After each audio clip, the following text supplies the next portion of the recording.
Dick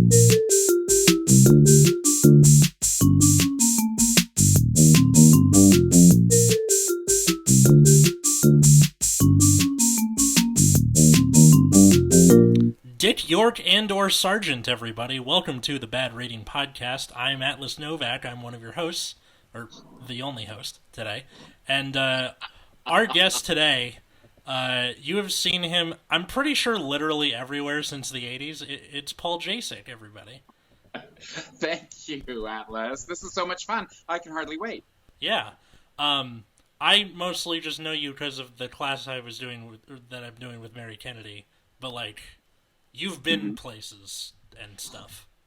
I've been places, I've seen things, I've done people. It's been I was made a regular the first night I ever did stand-up at the Comedy Store in '89, and from there it's all been quite a blur until I slowed down for this show. I am so jealous that you could do that in '89. Like, from the 70s, walk in and be like, "Hi, I have a pulse," and they're like, "Yeah, get up there." Well, that I talk about Saint Genesius, who's the patron saint of to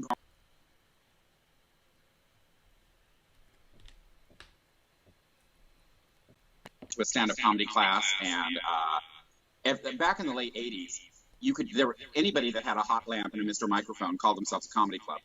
But the Comedy Store, you used to have to sign up in the afternoon, and there were literally like 300 people in this line to sign up. And you put your name on a list, and then at 5:30 they posted the list on the front door. And if you were lucky, you got a spot. And they were like 3 to 5 minute spots. They called it potluck night, all the way till 1:15 in the morning. Wow. And for whatever reason, I got the 8:30 spot, and the show started at 8. And I had like 3 minutes of material, and it's like going from community college to Broadway. I didn't even know. And after I finished my set, this large bearded man came up and said, "Follow me now." And I thought I was in trouble. And he walked me back to a big banquette, and there was a little woman with a scarf wrapped around her head like Rhoda Morgenstern. And she said, "You're funny. We'd like to welcome you to the Comedy Store." R.I.P. Mitzi. Made me a regular that night. And I am so jealous. Because I thought, I have 3 minutes of material, and now I have to do this like 4 nights a week. Mm-hmm. But it was comedy college, I did get the 1 o'clock slot on a Tuesday night when it was just a piano player, me, and a drunk.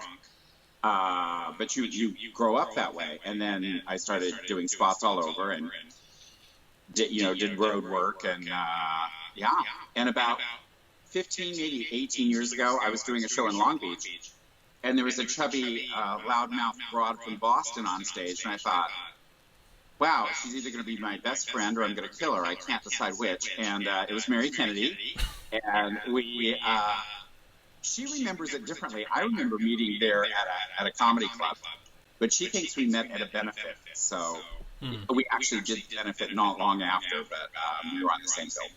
But and it's been a good collaboration ever since. Yeah, for the people who don't like, Mary Kennedy was on our Outlander episode. If you want to go check that out after this one. But like every week, I'm going to ask my guest here, Paul. What are you into? Well, this sounds like a profile question. Well, I like round. Yeah, no. It's interesting. I am a transatlantic ocean liner geek. I started studying ocean liners when I was about 6 years old by reading a book on Titanic. Mm-hmm. And then for 4.5 years, I was a Queen Mary tour guide in Long Beach. And brought Goose, the world's largest plane, into the dome. But I also, I'm an actor, singer, dancer, flight attendant, stand-up comic, tarot reader. I gotta tell you, I've done probably every job. I haven't been a florist yet, but it's early. And so the paranormal is something that I have worked in. I worked in 3 very haunted places. The Comedy Store is stuffed with a lot of dead people. God knows there's enough death that goes on stage there all the time. You didn't know that the names written on the outside were the slime left over from the ghostly hand? Yeah, that's nice. I like that. And then I worked at the Stanley Hotel in Estes Park, Colorado, that The Shining was written about. And I worked at the Queen Mary for, as I said, all that long time. And so I'm also a paranormal geek as well. I also am an accredited tarot reader. I read tarot cards for folks and have done that for over 30 years. So so I'm interested in what some people are interested in. I may not be interested in NASCAR because for me they're all racing in it, but I'm interested in why you're interested. Well, the reason I ask that is usually the person brings up what they chose for their topic, and I realized I forgot to tell you to do that before the show started. So the topic that Paul had picked is the 60s TV show Bewitched. There you go. Yeah. Which I have not watched a lot of, but both of my parents grew up in the 50s and 60s, so I've gotten, like, bits and pieces where, like, they'll be like, hey, what are you doing watching SpongeBob? This is what I watched when I was a kid, and they'll put on, like, I Love Lucy or Andy Griffith Show, or because TV Land is a national treasure. Yes. So I would get, like, an episode or two of Bewitched and I Dream of Jeannie, stuff like that. What is it you like about Bewitched? Well, it's interesting, especially in the mid '60s. I will tell you, it was way more cutting edge and controversial and expansive than I find entertainment today. What I love about Bewitched, also from a writer's point of view, is there was a secret. Samantha was a witch, but she couldn't have been any more adorable and cute and whatever. And she wants to marry a mortal. So the conflict is they have to keep it quiet. And he's an account executive at an ad agency. And Agnes Moorehead, playing Samantha's mother, Endora, stole the show. Because she never got her son-in-law's name right, which was an ongoing joke for, I think, the 8 seasons that Bewitched ran. She called him, instead of calling him Darren, it was Dustin, Durwood, Despin. Just D names? Yeah, just D names. She never got it right, which was always fun to watch. And there was a cast of wacky characters, but the secret had to be kept. And she only used her witchcraft for good. It was such a success that that's how I Dream of Jeannie was born on a different channel.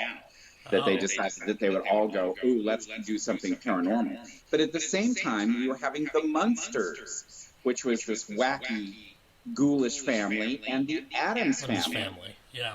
And both shot in black and white, which was interesting. So this was the late 60s television. And, we actually had seasons then. They would premiere them in August, so you could look forward to the fall lineup on ABC. And now, with technology, it's all in everybody's phone. But if you go back to watch some of the earlier episodes, it's interesting, and I'm old enough to remember when everything changed to color. Because when I was very small, you only had black and white television, and there was only 3 channels. And then it was 3 channels, but color. And it would say at the bottom, in color. Yeah. So if you didn't have a color TV, you were out of store. I mean, it was just bad news. So it's interesting to see that. So I like that. I also like the idea that there were magical people. I grew up on a farm, which was just about as wholesome as you could get. Not actually a farm. We didn't have any animals past a dog and a cat, but all of my neighbors did. So, I got to ride horses and play with cows and watch foxes and run, hunt asparagus along a ditch bank. So I had a really wholesome upbringing that I just had to get out of as quickly as possible. So I moved to Colorado. I was 18 and came to California. So now, what is your opinion on Harry Potter when it comes to magic? Harry Potter. What I loved about Harry Potter is when I first read it, how detailed it was, and that kids started to read again. With all of the technology that we have, I was loving that kids were beginning to read again, because the movies hadn't come out. So I think Harry Potter's coming up on its 25th or 30th anniversary. I think something like that. And it was interesting. I was visiting in Colorado, and a woman had come to my brother's door, from next door, and she wanted to, my brother had a huge apricot tree, and she wanted to see if there was some extra apricots she could have, but she couldn't spend long. She had to go down to the library for the book burning of Harry Potter because it was teaching Satanism. Oh my God. And I'm like, where are you? Is this Fahrenheit, 451? Who does book burnings except the Nazis? So, and my sister-in-law pulled me aside. She said, I have to live here, so please don't do that. But it's one of those things where, because something like eugenics was taken up by the Nazis, you can never be like, yeah, I'm for eugenics ever again. Like, once the Nazis are okay with it, it's not okay anymore. Yeah. They're the gold standard for modern evil, and then people are like, yeah, book burnings, that's a thing. Oh my God. Well, okay. and that's like Gilligan's Island. We're all in repeat mode now with the current political situation. So. Oh my God. Yeah. And that's a whole show. This story that I found is a crossover between Bewitched and Harry Potter, or the universes. So, the story is called The Bewitched Statute of Secrecy. It is by someone called mcallan61022, and I found it on fanfiction.net. I will go ahead, as usual, and put a link to that in the show notes, so if someone wants to find it, they can, and also to give the artist credit. So, The Bewitched Statute of Secrecy. Here we go. The little note at the beginning says, "This is a short little piece that begged to be written. What would happen if the Daily Prophet reporter saw Bewitched? I hope you enjoy." So, Daily Prophet Special Edition, International Statute of Wizarding Secrecy Broken by Rita Skeeter. This Daily Prophet was shocked to find that muggles are not only aware of magic, but have documented ways of controlling witches and wizards. While working a different story, the Daily Prophet's reporters were assigned an investigation in the muggle world. Our reporters were amazed upon seeing a device which allowed remote viewing. It was called a telly. Imagine our disgust when we saw a documentary detailing the life of a pure-blooded witch and muggle. The title of the documentary was Bewitched. In it, a pure-blooded witch capable of wandless magic was married to a muggle. Her entire family displayed the ability. She had to swear never to use her magic. Thankfully, she was smart enough not to swear on her magic or her life.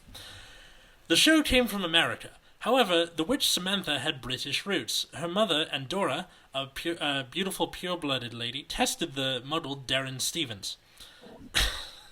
How do British people talk with a British accent for this long? I don't know. I'm fascinated with yours. Oh, I'm better with an Irish accent, but somehow I don't get how the Brits are able to just keep the stiff upper lip for the entire time they're talking without completely losing their shit.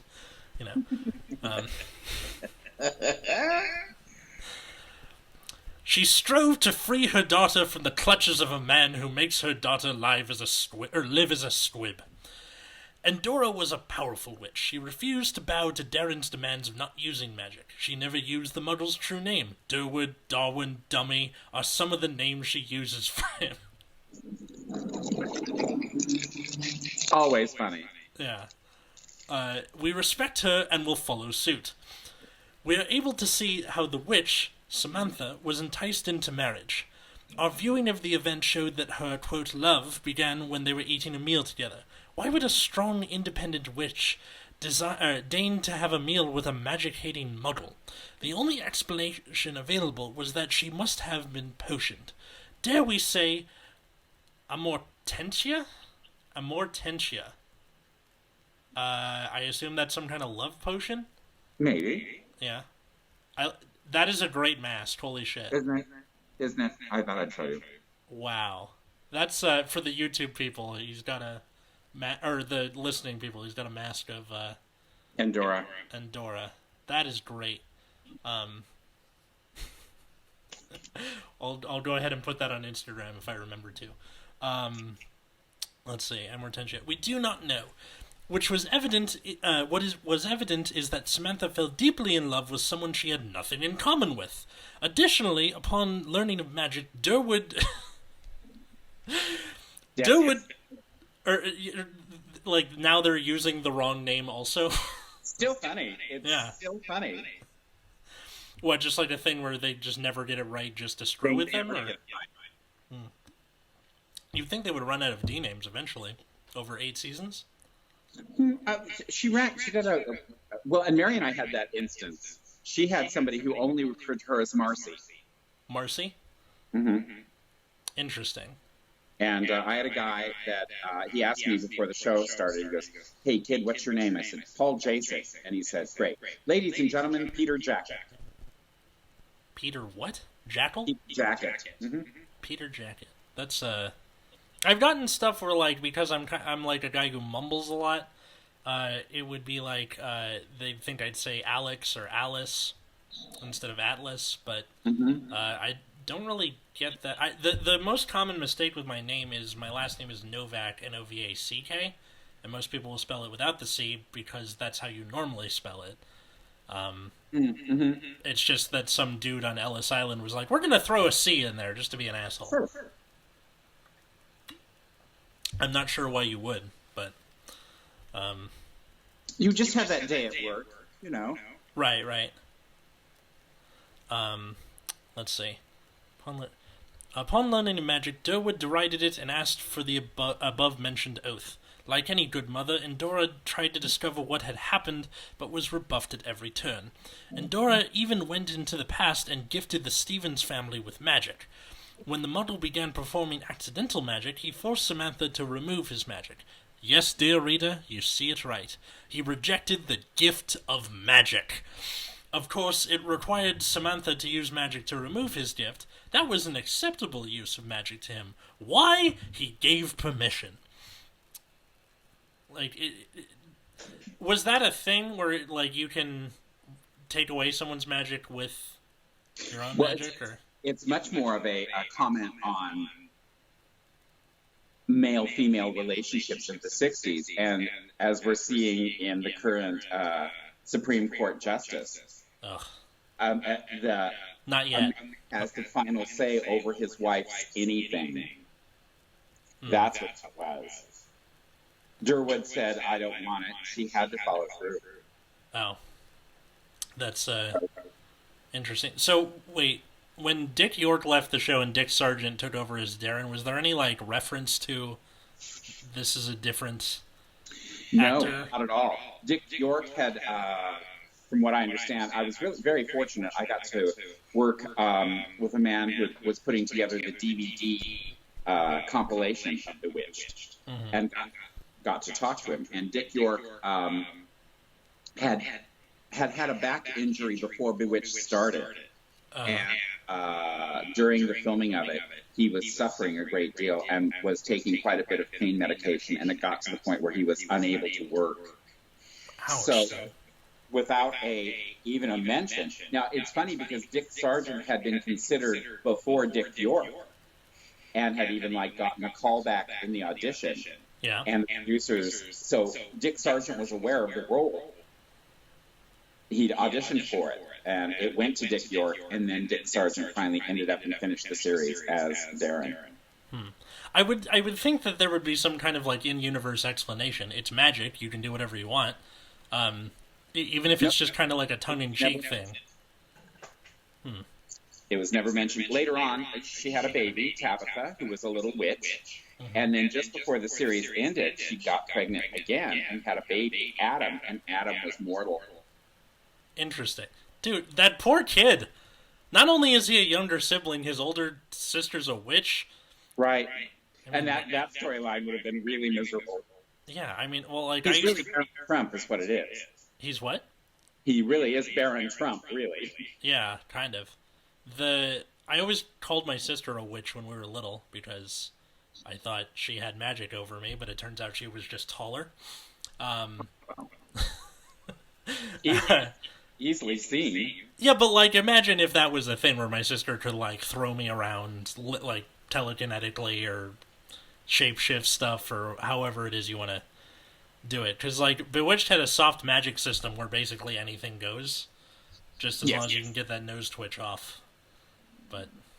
Well, and occasionally they did fall ill, and they had Dr. Bombay. And Dr. Bombay would pop in with fun potions, and he always had a bevy of curvy women that it seemed when they called Dr. Bombay, who made house calls, he popped in from the ether. And he was my fencing coach, Bernard Fox. That's so great. Fencing coach? Yep. Okay, so the guy who played a doctor on TV was also a fencing coach. Yes. You took fencing and had him as a coach. That's correct. And later on, he would be, I think he plays Benjamin Guggenheim in the 1997 Titanic. Wow. That's some 6 degrees of Kevin Bacon on, like, overdrive right there. Yep. He was my fencing master. What made you take up fencing? It was part of the curriculum at the American Academy of Dramatic Arts. Oh, okay. Just so you can, like, do sword fighting stuff? Yeah, we studied epee and saber and combat fighting. That's so cool. Yeah, it was very cool. It was also a lot of work. Fencing is a lot of work. Yeah, I mean, it's not like the high school play where you just do the thing, stab. No. It's just, yeah. One arm behind you, there's all these rules. I forgot which one is, like, the blade is sharp on the middle part or it's only sharp on the tip. I forgot which one's which. The epee. Mm-hmm. Epee, you gotta hit with the side or the tip? The tip. Oh. So saber is, you have to hit with the side? The saber is bigger and flat with two sharp edges. Oh, okay. And epee is long and thin. I see. So when people think of fencing, they think of epee, where it's like They do. Wait, yeah. Mm-hmm. All right. Let's see. Maurice, Samantha's father, has the look and demeanor of a pure-blood lord. He speaks correct English, not the American slang. He, too, attempted to break the hold the muggle has on his daughter. Alas, whatever purloined potion used on poor Samantha is still effective. Why was this allowed? What is Macusa? M-A-C-U-S-A? Macusa. Macusa. What's Macusa? Use it in a sentence. It's an acronym. M-A-C-U-S-A. Like, all caps. Magicians Authority Council Of the USA or something? Understars, yes. Yeah. What does ICW know? The Supreme Mugwump Albus Dumbledore was asked. His quote, "Love is the strongest power in the world." The Daily Prophet's editorial board was called for an investigation into the chilling enslavement that has befallen one of our own. We await either the Wizengamot's or ICW's response. I feel like there's stuff I forgot from Harry Potter or just missed. Because if it's from Harry Potter, I can't remember, and if it's from Bewitched, I definitely didn't see it. So if you have any light you can shed on that, please do.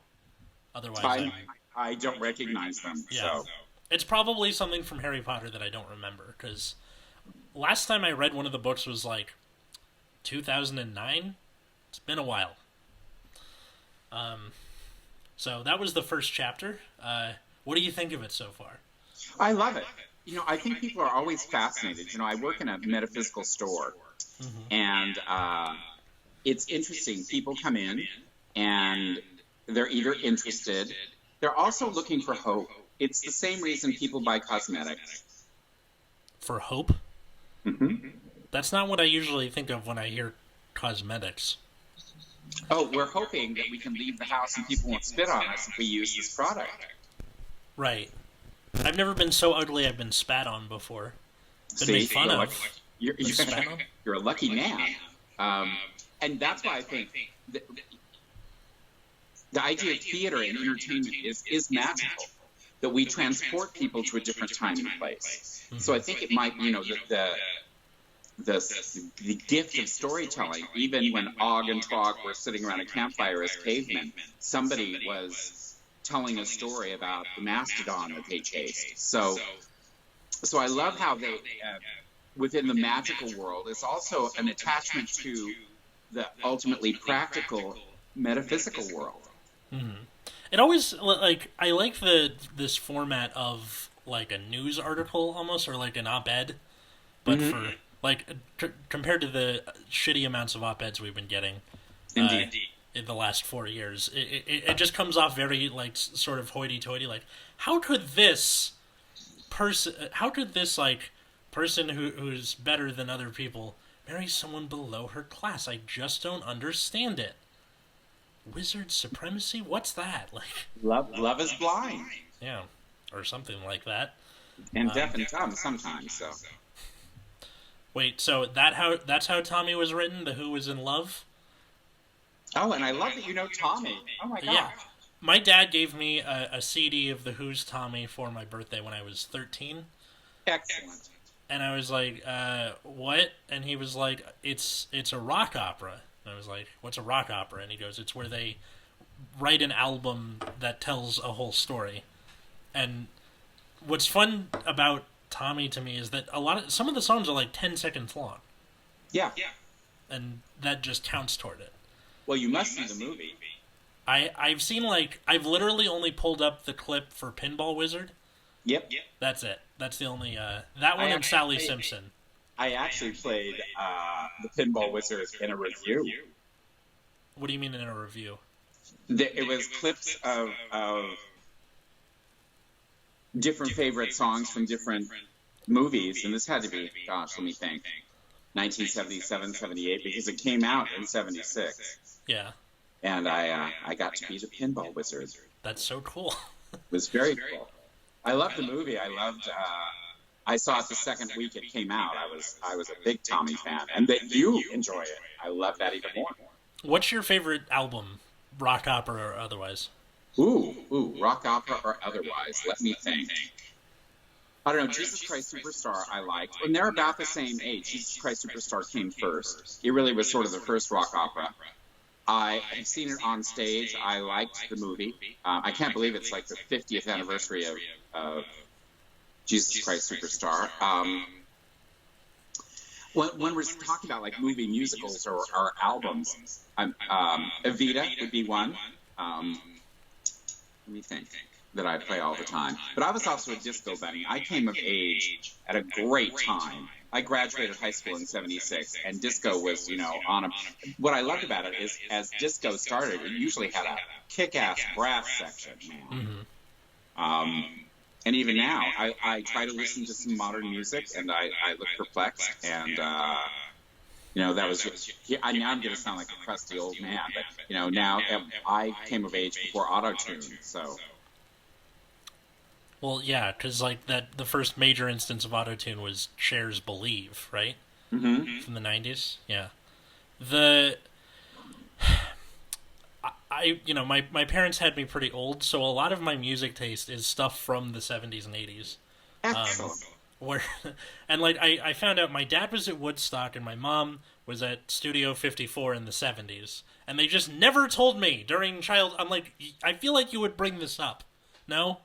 Like, what were you like when I was a kid? Well, you know that thing that you learned about in history class where a bunch of hippies got together and watched every great musician ever? Yeah, I was there. Like, I would probably bring that up to my kids, but no, I had to like, pull it out of my dad over time. Well, and I was 11 when Woodstock happened, so I remember it. It was a big deal. How he ended up there was he was a camp counselor at this camp in Maine, and they like, hey, there's a rumor there's like this concert going on down in New York. You guys want to ditch for the weekend and head on down there? And they just piled in a friend's van and drove down to Woodstock because you can. Yeah. Yeah. Always say yes. Yeah. What, just because you might be a part of history? Definitely. Yeah. Especially as a history nerd, I'm like, this is great. I think my favorite album though is Rush's Signals from 1982. Mm-hmm. Because I really love Rush, but there is always at least one song where I just don't want to listen to it at all. And Signals is the only one where it's got, I will listen to every song on that album without being like, ugh, skip. Wow. Yeah. But I'm sort of unfamiliar with Rush, so I know. Can you imagine? I'll have to adjust to that. Think like if a nerd was really good at fingering a girl, and then he took that talent and used it to play music with. Because they do all these like crazy things with time signatures, and the lyrics are always like really out there, but they're really good at what they do. And R.I.P. Neil Peart, who died earlier this year. But oh dear, yeah, he was the drummer and the lyricist. So starting on chapter 2, it says the scene is MAC USA's Attorney's Office, Southern District of California. For immediate release, Tuesday, August 14, 2018, in all caps, investigation of breach of international statute of secrecy and federal anti-nomad interference statutes. oh dear. So I think it's like... did you ever see the Fantastic Beast movies? Yes. It's like, for people listening, nomad is like the American version of the word muggle. Mm-hmm. Which they fucking made that up at the last second. They were like, "Are we gonna call them muddles here? No, let's make it different for no reason." Nomad. That's exactly right. Yeah. All right. After a request from the British Ministry of Magic regarding a set of memories branded quote Bewitched, a team of agents from the MFBI began. MFBI? Are you serious? I love that. Just Magic FBI? That's it, Magic FBI. From the MFBI began an investigation. Below are their findings. The memories being viewed as Ms.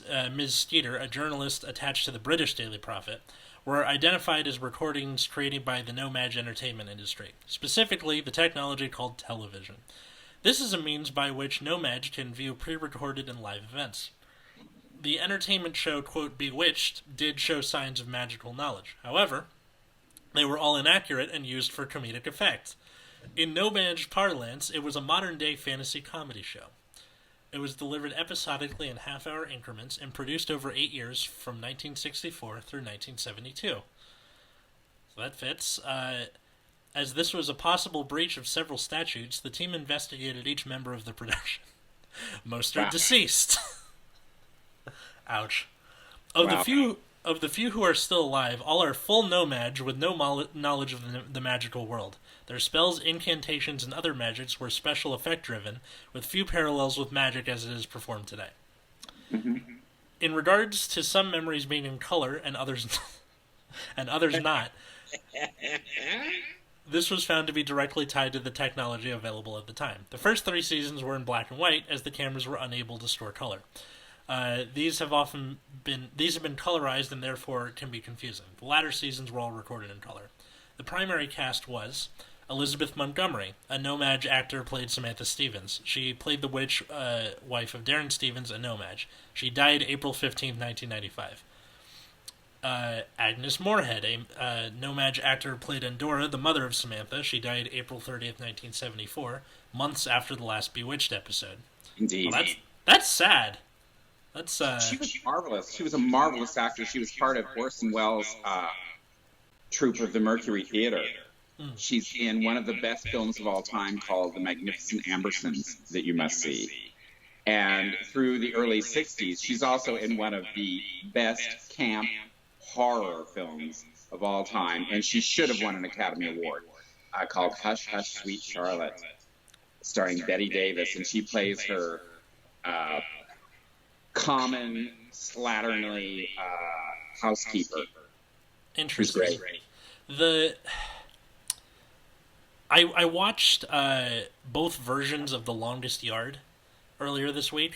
Yes. Because I wanted to see the difference between the Burt Reynolds version from the 70s and the Adam Sandler remake.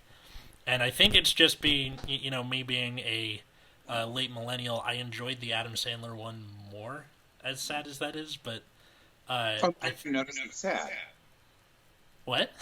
You I'm glad you noticed it's sad. It's just one of those things where I can't be like, it's better, because then people are like, what? Well, one's tied to your nostalgia, one's tied to my nostalgia. So, what I liked about the Adam Sandler one more is that the there was more comedy in it, which I think if you're gonna have a football team in a prison, I feel like you could do that more. I feel like that makes the setting less sad. And then, although I gotta say that the scene at the beginning where he's evading the police is way fucking cooler in the '70s version, where he like. Well, it's also, think of the time. How many years between them? I think the longest yard came out in '75. 74, and then the remake is 2005, so 31 years between Yeah. them.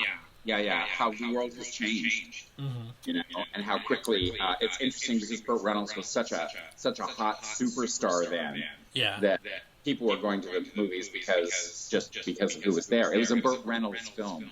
Yeah. We don't do that anymore. Well, maybe Adam Sandler does. He has that same sort of recognition. People would go to an Adam Sandler film. Well, now I think after the '90s, he kind of just did whatever movie he wanted to, and also Sure. like movies like Grown Ups and stuff like that. He would literally just do it to give his friends a payday, Sure. because the studio will sponsor whatever movie he wants. So he just does it to like hang out, which honestly, I'd probably do that too. Yeah. The movies may be terrible, but hey, if they're like gaming the fucking fat cats in the studios and Do it till the wheels fall off. yeah, why not? And especially because he still has it in him, where like that Netflix special he put out, I think last year, 100% Fresh, where like he's good, and he's good at acting, and like Spanglish and I like dramatic. Spanglish. Yeah, it's a good movie. He does drama or Uncut Gems. Those are like just knowing that he can do better, and he does when it suits him. But for the most part, he's just goofing off. I would probably do the same thing. Absolutely. All right, next one. Paul Lynde, a no-match actor who played Samantha's Uncle Arthur. He died January 10th, 1982. The only thing I really know about Paul Lynde is that Roger, the alien on American Dad, is based off of him, where he kind of talks with a swish, and he's got his hands like this. Am I missing anything? Or Well, I was talking about this back in the early '90s. I worked for a video company, yeah. and there was a man who called me, and his name was Vito Russo, and he was teaching a gay cinema class at UC Santa Barbara, and he was writing a book called The Celluloid Closet. That's And a he great talked name. Pardon me? That is a great. That's a great band name. Like The Celluloid Closet, isn't it? yeah. And it was about, there was always a fey character, even through the golden age of Hollywood. There was this sort of limp-wristed, kind of like a stereotype of black slave was Step and Fetch It. Yes, massa, Yeah. So there's always this overly effeminate, gay person. And Paul Lynde was certainly the best at that. He was also known for being the center square in the original Hollywood Squares, and he had an amazingly quick wit and scathing, Oh yeah. and not a happy man in the very least. Can but you I blame remember, him? And I were talking, and he said, "I want to send you a clip, and it's from a John Wayne picture." Mm-hmm. And John Wayne is pretty much the American epitome of masculinity. There's no one tougher. And it opens with guys around a campfire, and the cook, named, I think, Shorty, is stirring something in the cauldron. And John Wayne comes into frame, and he goes, "Well, I'm going to go into town and see a little lady." And the cook goes, "We don't need no women around here. She's just going to bring trouble. I don't know what you mean." And he says, "You don't have a thing to worry about," and smacks him on the ass as he leaves the scene. Wow. And I'm like, well, that's about as clear as you can get. So That's gay as fuck, dude. that is gay as fuck. So that's, I loved it. There was and Paul Lynde. I'm trying to think of who else was at the top of that. That he really sort of was the epitome of that. He was a Broadway actor.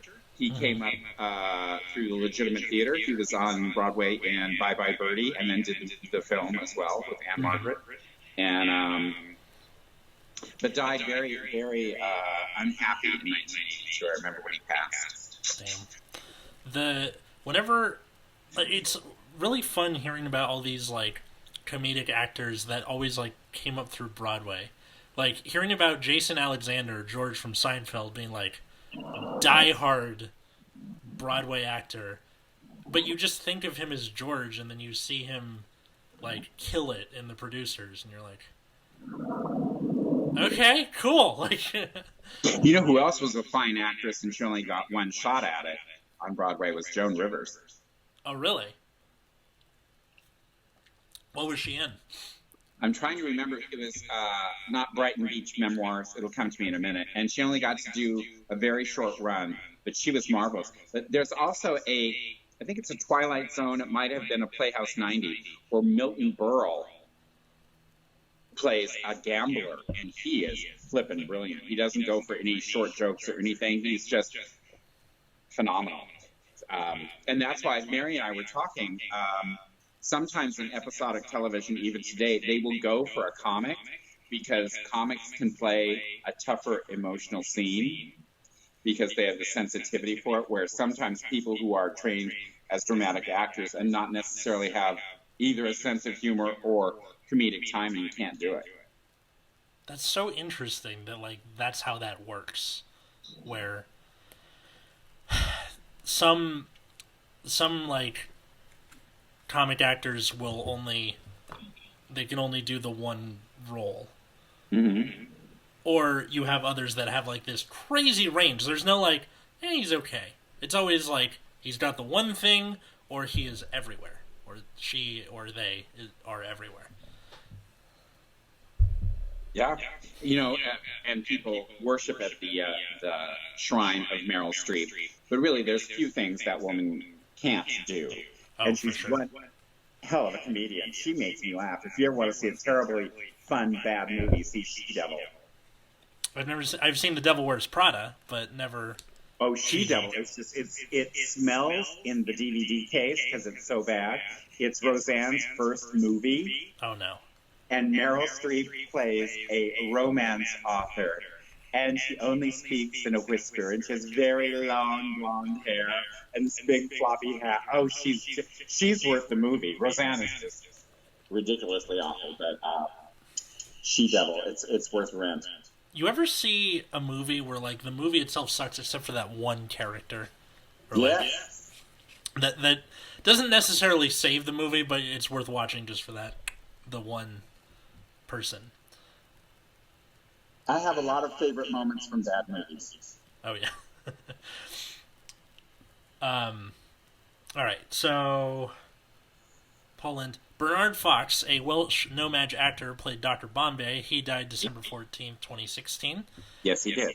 Marion Lauren, a No-Maj actor, she played Samantha's Aunt Clara. She died May 9th, 1968, before the show ended. Yes. Did they do anything with that story-wise? No, they would mention Aunt Clara afterwards. She was well beloved, but she's never seen. She is Endora's sister. Gotcha.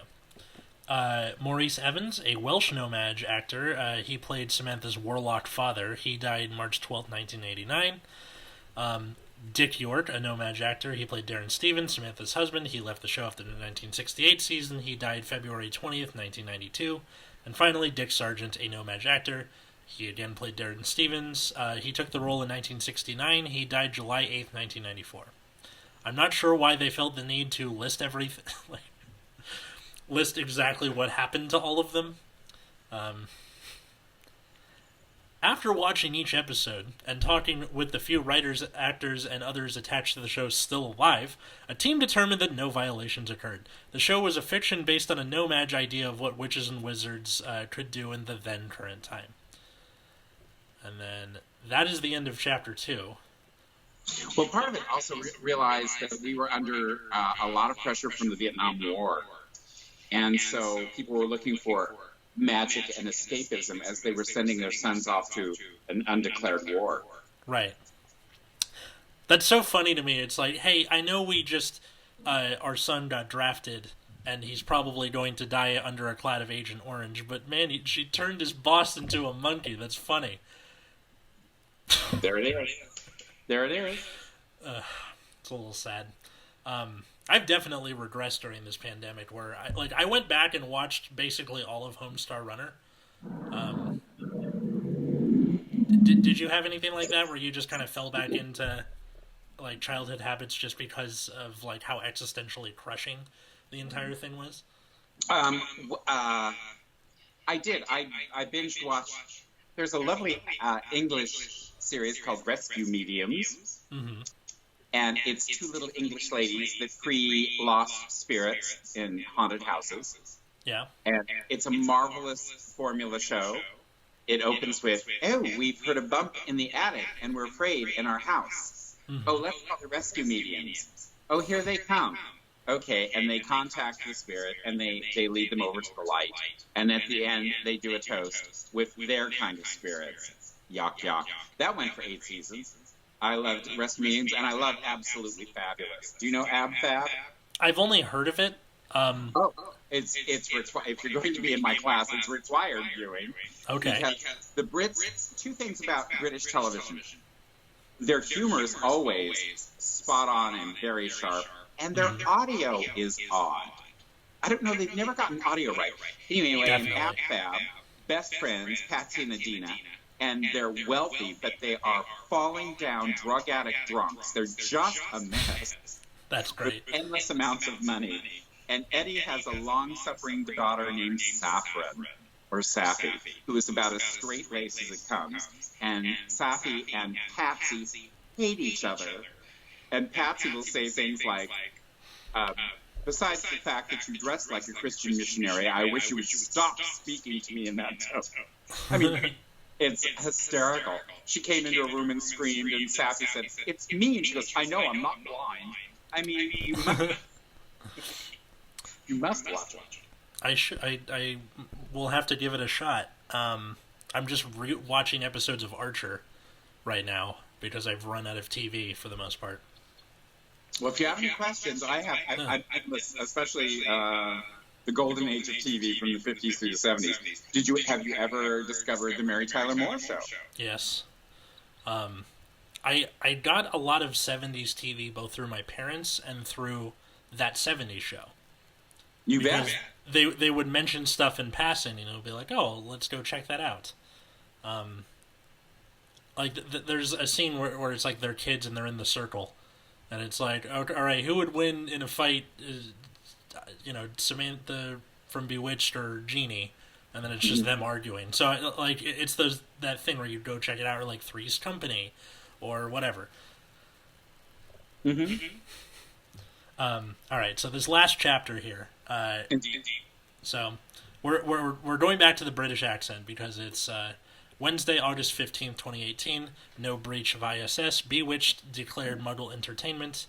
MAC USA Department of Justice completes investigation by Rita Skeeter. Today in Los Angeles, California, the MAC USA Department of Justice released the results of a 15-month investigation into the allegations raised by the respected Rita Skeeter of this paper. I love Rita Skeeter. Yep. I just love that she basically went like, "Oh, the super respected Rita Skeeter." That's me, by the way. Yeah, me. Who wrote the article. That's me. The result of this investigation states that, in the opinion of the MAC USA, there were no breaches of the International Statute of Secrecy nor any no-match protective laws. After the reading of the release, the Daily Prophet was able to garner an interview with the lead investigator. Lieutenant William Malloy, a tall, blonde-haired, blue-eyed man, sat with us at a local coffee shop. He wore a well-tailored navy Muggle business suit with silver cufflinks. His white shirt, heavily starched and closed with silver buttons embossed with the figure of a thunderbird. His black Italian leather shoes were shined to the point that images reflected in them.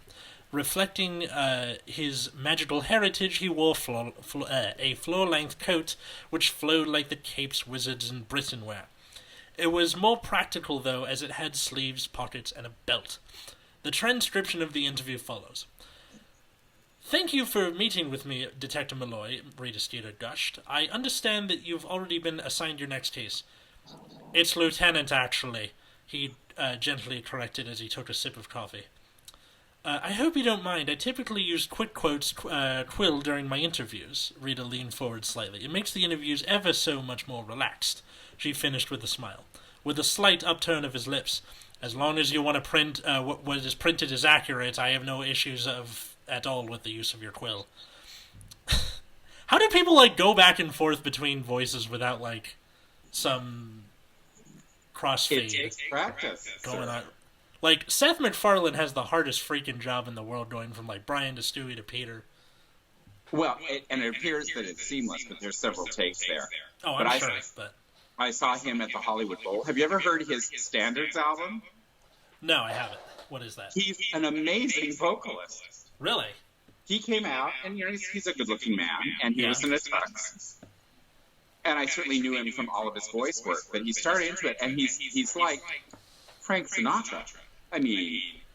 Well, he was raised on all that stuff. Like, you see a lot of episodes where they're just playing Frank Sinatra, or he'll show up in an episode, or Brian and Stewie will sing something from, like, Road to Morocco, or whatever. Indeed. And backed up by the Hollywood Bowl Orchestra. He can fill the Hollywood Bowl, so good on him. That's. Have you ever seen the Orville? I saw an episode from it. Let me write that down because I want to get into Orville. It's on Hulu. I really love it because my dad showed me Star Trek when I was a kid, and I liked that show a lot. And I took various classes in college that brought it up in terms of, like, writing. But just the kind of thing where I like how he made this show because Gene Roddenberry's estate wouldn't let him have a Star Trek show. So he's like, fuck it, I'll make my own. Exactly, and I can. Did you see Galaxy Quest? No. Haven't seen Galaxy Quest. Oh, no. That looks like either the saddest orgasm or the most pissed off, like, you haven't seen this? Well, because, first of all, it's so well written as a wink to that genre. Mm-hmm. And, I was assistant to an executive producer in DVD production for The Lord of the Rings. So I'm amazed at geeks, and there are no bigger geeks than Star Trek geeks. Yeah. So that's what Galaxy Quest is. And there's, like, several generations of Star Trek nerds, and they're like, boomers and millennials may hate each other, but there is one thing we can agree on. Picard is the best captain. I agree. Yeah. Let's see, where was I? Quick quotes. With a slight upturn of his lips.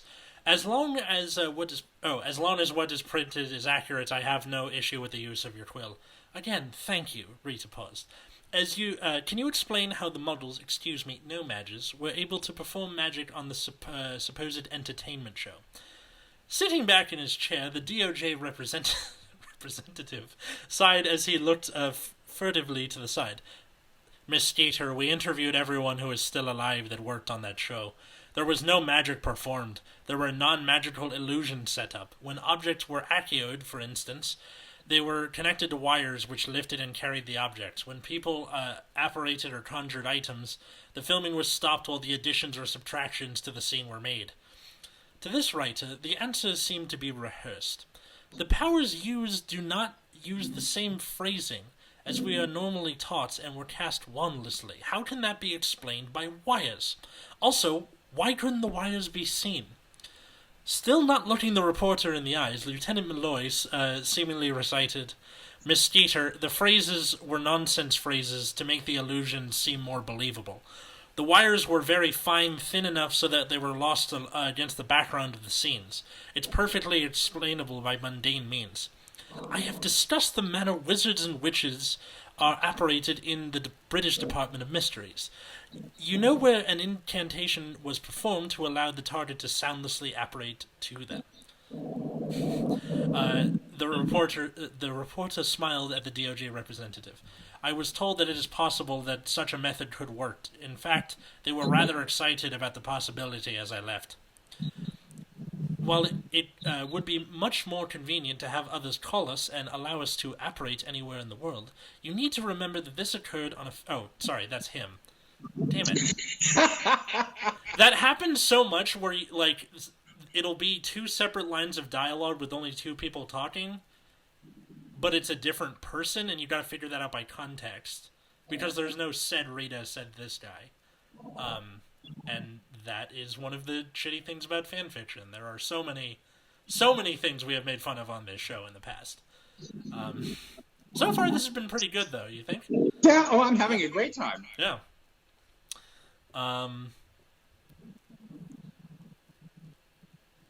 Okay. While it is much more convenient to have others call us to allow us to operate anywhere in the world, you need to remember that this occurred on a fantasy show. Everything was being performed for comedic effects. Lieutenant Malloy sat forward to emphasize his point, but curiously refused to look the reporter in the eyes. Am I to assume that you will have the same answer regarding the ability to operate while maintaining invisibility toward models? Sorry, no magics, Rita calmly responded while taking a sip of her tea. That is correct, Miss Skeeter. The lieutenant relaxed back in his seat. His body language asked for a change in topic. Very well. I have one last question to ask. Before I ask it, I want you to know that I spent quite some time at the DOM reviewing The Bewitched. She paused with a small smile gracing her lips. Entertainment show. Needless to say, they were quite taken with the magical possibilities shown. In particular, I asked them to comment on the potions used to give magic and remove magic from families.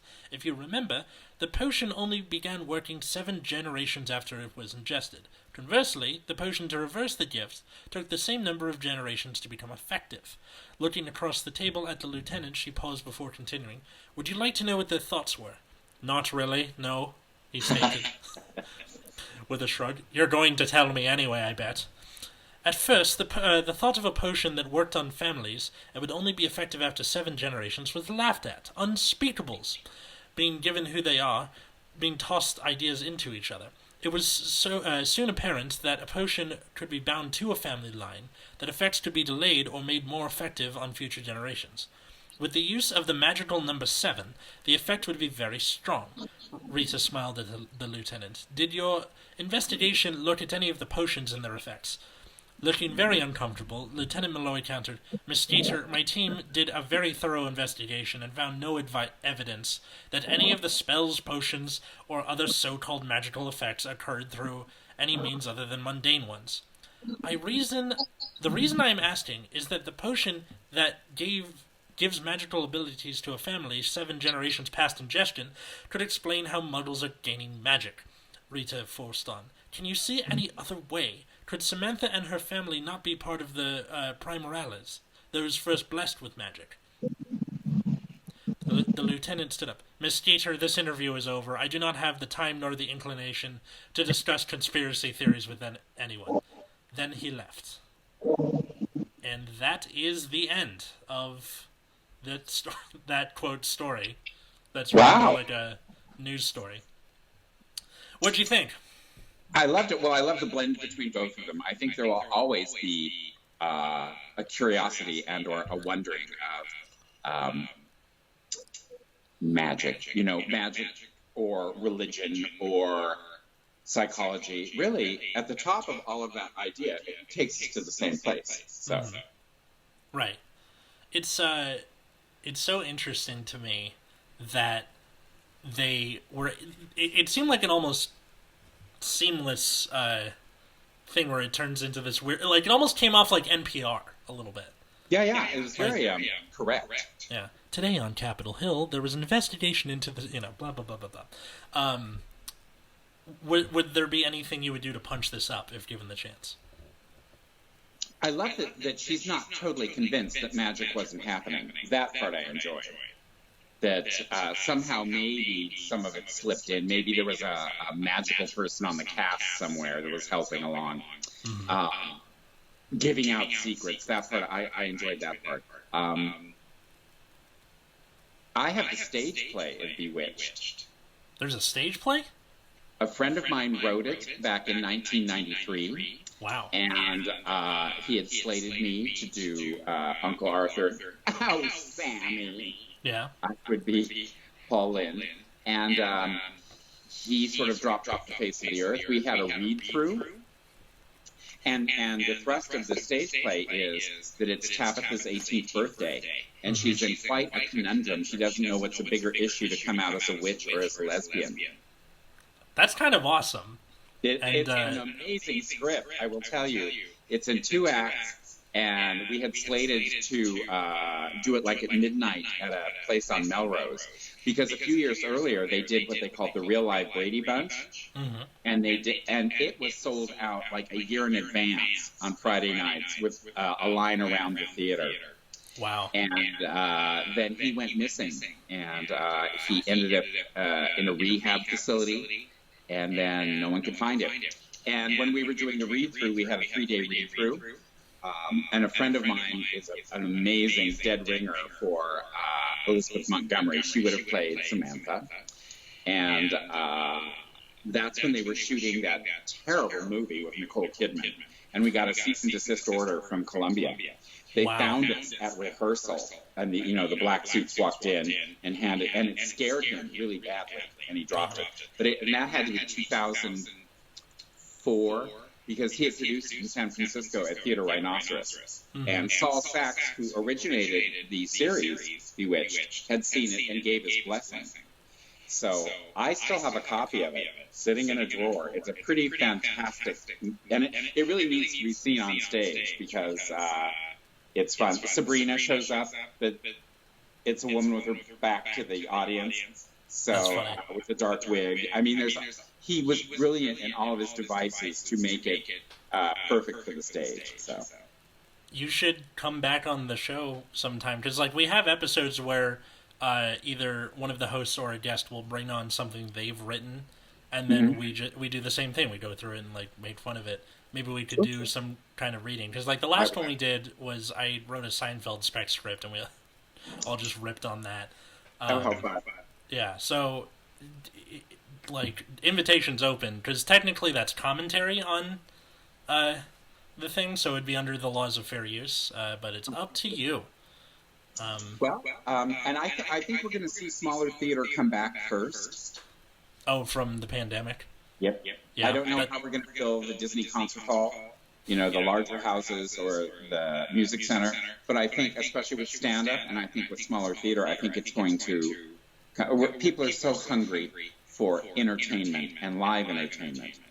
And speaking of that, nice segue, we get to do some live entertainment this weekend. That's true. At the time of this episode coming out, this Sunday at, I forgot the name of the park. It's in Simi Valley. I do too. But check my social media; it's all over it. Yeah, link will be in the show notes too. But we're doing Paul and I are doing stand up along with Mary Kennedy, and Charlene Ward at this outdoor show in Simi Valley, socially distanced. Bring a beach chair or something. And for the people listening in the future, sucks for you. You missed it. But Paul, thank you so much for coming on Bad Reading. My good pleasure, Alice. I had the best time, and I will hold you to that opening. I have a couple of other things that I've written that we'll discuss. Yes, please do. Where can people find you, follow you out there? Because I'm old school, you can find me all over Facebook at Paul Jacek or Paul Jacek Tarot Reader at Facebook. I'm also on Instagram and Twitter. At Twitter, I'm Paul Comedy. So you got Paul Comedy? Just Paul and the word comedy. No underscores, no... Fuck. That's good job, sir. Well, and that's my... This is how old I am, and people always go, oh, really? I'm Paul Comedy at AOL.com. Damn. That's... I just got lucky because my name is so uncommon that I just got first name, last name. Is it Paul Comedy on Instagram too, or is it something else? It's Paul Comedy on Instagram, yep. Nice. And then you can find me at Atlas Novak on Twitter and Instagram, or you can find the show at Bad Reading Pod in the same places. Thank you, everybody, for listening. Wash your freaking hands, and have a good night. Thank you.